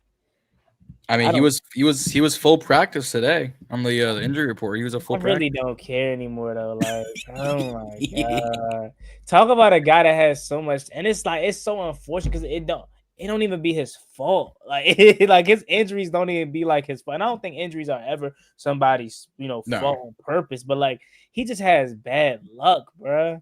Like going back to the spring, then he gets this last year. He's like, so. Yeah. My thoughts on Bill and the Mariota. That shit was frying me, bro. I wanted to mute the Chris Collinsworth was blowing me, bro. Oh God. That wasn't Collinsworth. That was your man. Who that was Collinsworth. Tarico. That was Collinsworth. That was Collinsworth saying that. Mariota, but I thought it was. But even Mariota said today that's how you supposed to say it. It's Mariota. And he said we all these years we've been saying Mariota. It's Mariota. That shit sucked. But I mean, as far as him, I'll start with him. Marcus, I mean, he's solid. I feel like he do dumb shit. When he makes mistakes, he make big dumb mistakes. But for the most part, I mean, he's a solid backup, one of the better backups in the league. So I mean, he's re-signed. Yeah, bring him back. Oh, in reference to Bill, I don't know, man. Like I feel like definitely Bill came out strong and shocked a lot of us with his abilities and whatnot. Gave us a different running style we hadn't seen. I feel like that running style could still work, but sometimes he got to know when to just hit the gap and get the yards that he can get. Bill's trying to score on every play. And that's kind of backfiring on him. And you're seeing where a guy like Rodriguez can come in and get 3 yards and get 4 yards, and you know what I mean, and be able to move the chains, or you know what I mean, kind of wear the defense down a little bit. They come out and you know what I mean, still get those gritty yards, and before you know it, he breaks one. I think with Bill though, he's not a guy you can just keep plugging in and give him a carry here, carry there, carry. I feel like most running backs, you know what I mean, he's one of them guys that has to get in rhythm. So you know what I mean, if he hasn't really been able to really get in rhythm, because you don't know when he's going to play. Sometimes they go whole quarters without switching the running back or you know putting them in, and as you see, he's getting better in the pass game, but I think it's just going to take time, more development for him to really break out. He showed flashes earlier this year, like I said, and I think he can be a real nice running back in this league. It's just, you know, he kind of got caught up on his flaws, and it just kind of really exposed a lot. And again, with the offense having the injuries and all the other struggles, and not having, you know, reliable receivers, and they stack in the box, you gotta, you know, I mean, you gotta pause, put your head down, and get what you can get, and that's not really his style of running. Yeah, I think if I'm being honest, I'm still hoping Bill pans out, but I think him not playing, him going whole quarters without seeing the field is speaking bias to how they view him, at least right now. So C-Rod, I don't know about y'all, but I always felt like he had the talent. They just played with him. Like they never gave him true opportunities. Oh, they'll call him up at week 13, let him get some snaps here and there. You know, this going back to the last regime. Put him on the practice squad, release him, bring him back. Oh, bring him up week 15. Never. He just stayed the course. And now I think he's a core piece of that backfield in the future. I'm not saying he's your running back one, but he's definitely, I think he's your RB2. Whether Bill's your RB1, whether you go out and you get somebody in free agency, or whether, let's just say hypothetically, you draft Jeremiah Love. Like, let's just say that. And I know that probably won't happen, but if you get that kind of back, like, and don't put it past them, because running backs are making a comeback now. Like Jahmyr Gibbs of the world, Bijan Robinsons are making teams reevaluate the running back position and say, hey, maybe we do got to get one of these first round back. You know what I mean? So I look at it as Bill, as Asia said, maybe he was ahead of schedule. You know what I'm saying? And him being a 7th-round pick eventually caught up to him. I'll be honest with you, I'm all on the C-Rod like wave now in terms of wanting to see more of him, because I think like he's doing everything the right way. And you talk about hitting the whole pause, having a good vision, the ability to be physical at contact, running through tackles. Like, you see none of that out of Bill, and that's not his game per se. But if you're not doing that and you're not being able to do what you were good at, you know what I'm saying? The twitchiness, the you know, I go back to, what game was that a few weeks ago where he blew me? Like that's my guy, that's your guy. Like more than all of us, but he blew me. I ain't gonna lie. He had a clean sideline to turn up the field on the sideline. And I forgot exactly what he did. I think it was actually he bounced it out to the sideline instead of just going forward. A few weeks ago. I don't know what game that was against. Was it against Seattle? It might have been against Seattle. Might have been. It was the Seattle game for sure. I remember that. And yeah, I'm not over the Bill hype, but I'm definitely, if they're looking at the running back position as another hole, I don't blame them at all, because I definitely think you can add more going into next year. I think C-Rod's the only lock. You know they're gonna bring back J-Mac. You know they are. Like he hasn't done nothing wrong. He always, for whatever reason, man, 3rd down. 3rd and 56. My man gonna find a way to convert that, Joe. So you know they're gonna bring back J-Mac. And Bill, I think he'll obviously be back, but I don't think he stops them from addressing the running back room further this offseason. No. Go ahead. No, I was gonna say, I think some people bit off more than they can chew on Bill. I feel like he was a 7th-round pick for a reason, and this is not the trash Bill, because I do think that as the season has progressed, I'm higher on Bill than I was originally on Bill. But I just think that, you know, there's certain levels, and you know, and then it matters in college football, the competition that you play against. Like there are some outliers every now and then where a guy that comes from the MEAC is just like that, or a Jerry Rice or something that's from a small college somewhere.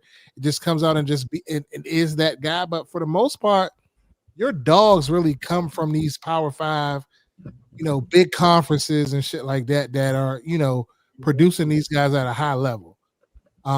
So not a knock on Bill, but I just think that he just, what's what you gotta say?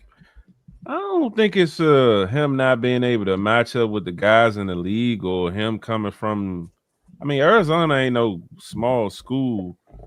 I don't think it's like a pedigree. Play at Arizona though. That's the thing. I mean, but I don't think it's a pedigree thing. I think it's more so like the scheme, and again the situation. Like, I don't think it's early on. I think Bill has his opportunities and stuff like that. I think he's just, maybe the pro game is different for him. It's not, he's not catching it as fast as far as on the pass blocking and all the other intricacies of the game besides running. You know what I'm saying? Like, give me 5 before you give me 40. You know what I'm saying? But he ain't really been struggling. Well, I don't think he's been struggling in the pass blocking and the receiving since they had the whole little spill about it, and he fixed it and they start giving him more time again. I feel like they give him time. So it's the same thing like with Ben Sinnott, not to cut you off, but the same thing with Ben Sinnott. It's something that we're not seeing that they're seeing in these practices, because this is the only sport that you practice more than you play. So it's a reason why McNichols is in there. It's a reason why C-Rod is in there and he's not in there. It was a point where they gave him the push. He had his opportunity. He was pretty much RB1. And then he digressed. And then now he'll get a series. But that was in the middle of the Chris Moore routine and Chris Moore the Robbie chose. No, I'm saying like the not having a receiver threat, so everybody's stacking the box. Yeah, like that was during that period. So that's a heavy portion of it as well. And if you compare him to C-Rod, like again, like when I spoke, like with C-Rod is gonna stick his head down and go get 3-4 yards. That's not Bill's game. Bill may need that compliment from the passing game to open up the different lanes so he can take off and do what he got to do. So like that power element ain't really in his game, even though like I feel like he can do both in a sense. But in order for him to really eat and really, succeed in the running back room, I feel like that passing attack has to be there as well. So right then and there, and you're not wrong, but right then and there, you just proved to us why he's not that. And it's not that he's not good. He's just a regular guy. Like but I'm also comparing him like with the C-Rod thing, because it's like. But C-Rod doesn't need that. And let's just be real. C-Rod doesn't need that. The biggest thing with him and C-Rod, to your point though, is he's getting the opportunities. But to Reedy's point, what is he doing? And we know C-Rod ain't had the easiest journey, so it ain't like it's favoritism or this and that. He's just simply better than Bill at this point, because what they're saying in practice. And going back to I gotta give Reedy credit, because when we all were high, Z was the first one hyped up, and then I got hyped up. But going back to July, August, Reedy was like, y'all really sold on a 7th round pick though, like, you know what I'm saying? So that's credit right there, because you've seen that this potentially could have happened to not be so gung-ho on a 7th round pick. And it's not that the talent is not there. It's just, again, Asia, what you said, he may just needs more time to develop, and we kind of rushed him into this star that he probably wasn't ready for. But I think I agree with Reedy's point as well. I don't think he's a number 1 back. I don't think he's an RB1 in this league. And I think Z just approved to that too. I think he's a change of pace, 3rd down back at best. He's not a number 1 back. No. I think you attested that. You can't say he a 3rd down back and he ain't a passing threat. Like, that's what 3rd down backs are. You come in to be a pass catching threat. So I think he's just you basically saying he's not. Yeah, like you basically saying he coming in. He's a trunk candidate in a sense. I mean, I feel like he's the back that you bring in to spell a guy. He can possibly break it every now and then or whatever. You think he's a starter? I mean, at this moment right now, no. I don't think, like, again, because he's had other issues that kind of slowed his progression. I feel like he was on the right path, and shit happened, and he kind of slows progressing because they start needing all these other things from him that he just ain't have right in this moment. But had things been going the way it was going, it would have been a clear RB1. But I feel like I feel like moving forward, like with getting through the rest of this year into the off season and continued development, he will eventually be RB1. Absolutely. I feel like you kind of like I was saying a couple minutes ago. I get what you're saying about that, but the difference between Bill and the rest of these other guys, you're telling us why he's not successful because of the things around him, no passing game and all of this, no whatever you feel like is the reasons he's not been successful, which is true. But you can't put him in a conversation as an RB1 when you look at other RB1s. And I'm not saying anybody, no regular degglers, Jahmyr Gibbs or Bijan. I'm not saying, I know those are cream of the crop kind of guys, but those guys don't need a passing game. You know what I'm saying? Those guys don't need things around them to be good. They find ways to be good because they're just that kind of talent. That goes back to Reedy's point. Not that every here and there you find a small guy from a small school that is that. But typically you have to go to the Notre Dames, the Michigans, the Ohio States to find these guys like Bijan Robinson, Texas. You know what I'm saying? Like Jahmyr Gibbs went to Alabama. So, you know. Hey, but again, let me make sure I'm clear when I say RB1. He's not an RB1 in this very moment. No, I feel like he was on that path to be that, and then there was a diversion, and he went a different route. But eventually he'll get back and be RB1 is what I'm saying. But today in this very moment, no, I can't say he's RB1. No, he hasn't produced enough. But also, I feel like it's a mixture of a lot of different variables. Terry just got back healthy though. What you mean? I'm talking about the comment. Like that's why that was gonna be my question to you, Z. I'm like, what is the not excuse, but what is the reasoning for C-Rod being so successful? And maybe the only thing you can but that's say why is I said the style. I feel like with C-Rod, it's the style of backs. You can give C-Rod nothing, he can put his head down and go get 3 or 4 yards. And if you continue to do that, like if you continue going against applying pressure to something, it's eventually going to break. That's not Bill's style, so you can't expect Bill to do that. With C-Rod, it's a mixture of style, it's a mixture of grit, and it's a mixture of experience. That's hard to. But I don't think like talent-wise, he's just much better than Bill. I don't think he is. I don't think C-Rod is. I feel like it's style and experience. I don't think he's a great. I wouldn't even say he's a number one back. I just think he's the best option at the moment. Correct. He's not the number one back for sure. And I think Bill has the ceiling, but without a doubt, he's earned himself as the RB2 at least next year. RB2. I don't think he's RB1, but RB2, like, come on. And then he said, it depends on what they're doing off. It depends. Like, hard to run against C-Rod did well last year, and they came right back and had his ass week 1 inactive. Yeah, but they ain't give him this many opportunities that he's getting now, though. Like, they ain't got no option now. They had to. I know. They don't have no option now, but look like that. You're gonna penalize him for taking advantage of opportunities? They gave away B-Rob. That's why. That sounds like an opportunity that opened up for him. So because you didn't have this thought of having him having these much opportunities, but now he's taking advantage of them, you're gonna go back to 2026 and say you're supposed to do. Yeah, he's doing what he's supposed to do. Don't get me wrong, but now in 2026, they're gonna be like, "Oh yeah, you only did that because the opportunities we gave you. We're gonna take that away from you." How you gonna penalize? I think the goal every year per organization is to get better from where you were the year before, and I think they realized that they kind of maybe put the cart before the horse when it came to the Brian Robinson situation. I'm not saying B-Rob is no stalwart or nothing like that in this league.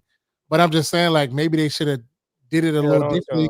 They weren't anticipating Austin Eckler getting hurt, things of that nature. Yeah. They probably thought they were going to get more out of Eck and stuff like that, and they were going to mix and match with, C-Rob wasn't even in the plans when they traded he was in the plans, but it just worked out that way. Yeah, week 1 through 3, he was inactive. C-Rob was never in the plans until Bill didn't work out. Yeah, I think next year it's a possibility that all 3 of these backs return, but it all depends on what they do. Because I don't think Eckler's back. next year because his contract is up. I don't think they go re-sign him. I think they go elsewhere for another back. There are a couple backs out there. I don't know. We'll see. Yeah, I agree. But I do agree with you. I think Bill is definitely in the mix for the number 2, number 3 back.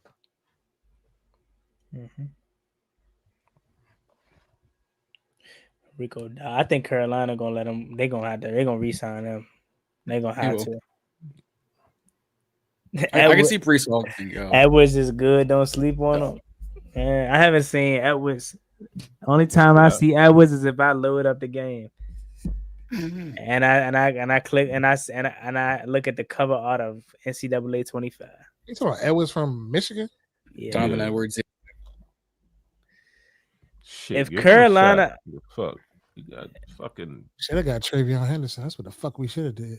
Man, all the mother backs that fucking John put us on, man. Open. Come on. I mean, I wanted Hampton, and he ain't doing much because of injury. But Henderson, but he has. But right before the injury, we've seen flashes of him before the injury. So if you take away the injury, he has an excellent year, in my opinion. I think so. Kenneth Walker. I don't think I mean, I know they got Charbonnet, but I don't think they're gonna let Kenneth Walker go. Especially down the stretch of this year, especially the season I'm trying to win the NFC West. If he's running the ball, continuing, I mean, they got Charbonnet, but they don't gotta run the ball. It's the JSN show. Yeah, it's the Sam Darnold show too. You know how you get doing big games, so. Well, it's the JSN show featuring Sam Darnold. No. I'm saying though, the show is Sam Darnold seeing Ghost in the postseason or close to the postseason.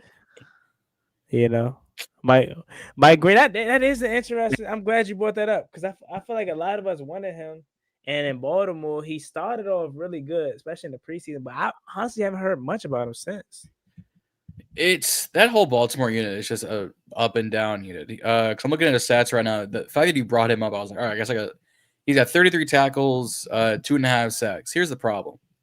That whole Baltimore defense outside of like Kyle Hamilton truly is trash. Awful. Basula, cheats, whatever you want to call it.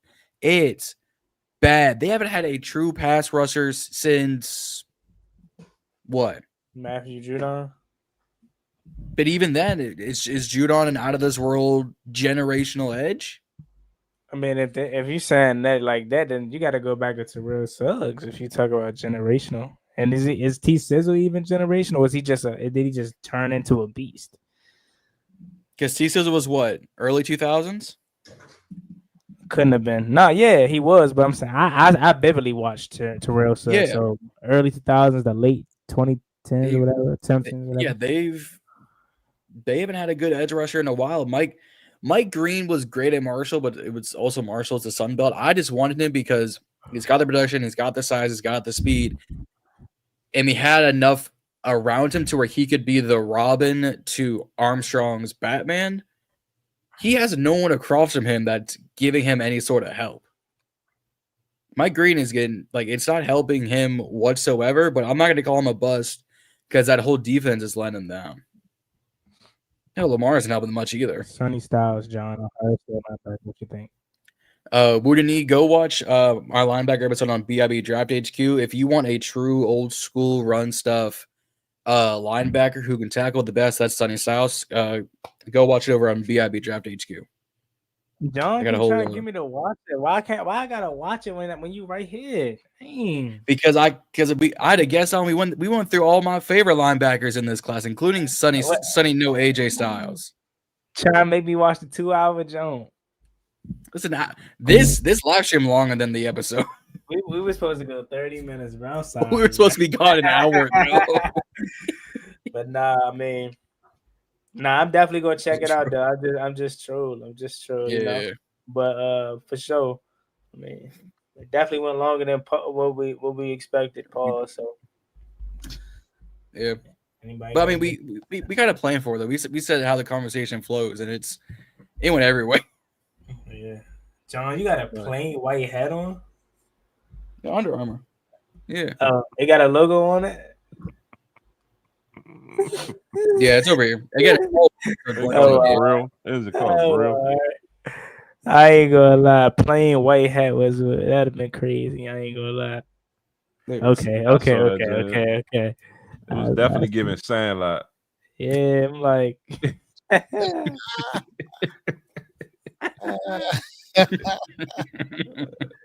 Definitely was giving Sandlot, but John probably never seen that movie. I've seen it once, like Sandlot a decade ago. Classic. Come on, Smalls. How you ain't see that movie? It's been a hot minute. It's been a hot minute since we've seen it. Since I've seen it, but yeah, no, I think we had. Yeah, we spoke on tight ends. We spoke on Nick Harbor. I'm getting receivers ready to get rolling over here. That's why we need Unc over here, man. That's why we need Reedy. Shout out Reedy. Reedy came with the topics, man. We would have been Coach Reedy 40 minutes ago if Reedy ain't bring up the topic. Yeah, man. Y'all gonna have to hold it down next week. I ain't gonna be here. You know, I'll be in Florida, so I'm gonna tune in to y'all. See what y'all talking about. Hey, shout out to Florida. Yeah, shout out to the fellas. I'll be in the chat. Right next in the woods. At least you get to see a team win. I know this team ain't winning. Shout out to y'all. Yeah. If we playing in the chip, that'll be the night before the game. So Thursday we'll be playing for the chip.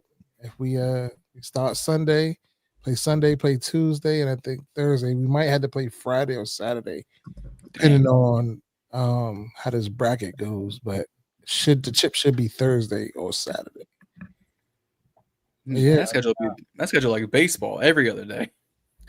Yes, yeah, it's not normal, but hey, it is what it is. For the love of the game, you played the whole season to get here. Now it's time to go perform. Mm-hmm. John, take us out. I think we touched on everything else. Appreciate y'all tuning in for this past hour and 45 minutes. As Juan said, we were supposed to be gone an hour ago, but you know what? Had a good time, and It is what it is. We got more coming next week. Like Reedy said, he won't be here, so it'll be the three of us as we kicked off the episode. We got a game looking forward to Sunday. We'll all talk about it on individual channels. So hit that subscribe button here on the Bernie Breakdown. Road to 250. We had about 165 here on the Bernie Breakdown individual channel, trying to grow this each and every week, whether it's reels, whether it's shorts, whether it's episodes, whether it's live stream. We're trying to grow this channel. Go follow all of us at One Guy Talking Sports, at Reedy Z, at Podcast. And with that being said, that's Reedy. That's Z. I'm John. That's Juan. We'll see y'all next week. We out.